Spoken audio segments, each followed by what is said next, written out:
এবারে সেরকম একটা বেডরুম আমরা দেখব। এখানে আছে গ্রুপ ওয়ার্কের পাশে একটু বেজ কালারের কাজ আর মাঝে মিরর। এটা মূলত একটা চাইল্ড বেড।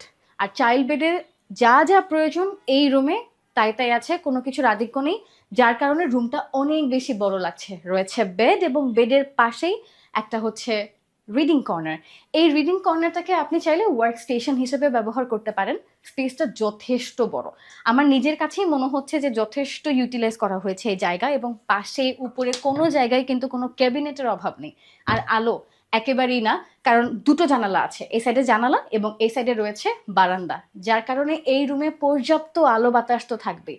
রয়েছে অ্যাটাচ বাথ এবং এই কর্নারে রয়েছে একেবারে 4 পার্টের বড় একটা ক্যাবিনেট।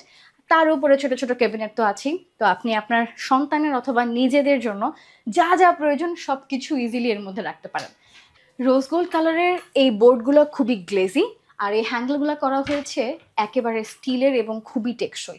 ভেতরে যথেষ্ট স্পেস, দেখে বুঝতে পারছেন যে ঠিক কিভাবে এই জায়গাটাকে পুরোটা ইউটিলাইজ করার পরেও যথেষ্ট জায়গা ফাঁকা রয়েছে।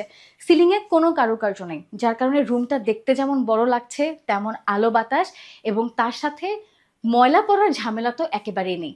আর এই 4 পার্টের ক্যাবিনেটের সাথেই অ্যাটাচ করে করা হয়েছে ড্রেসিং কর্নার, খুব ছোট করে, খুব বেশি বড় না, তবে অর্গানাইজড।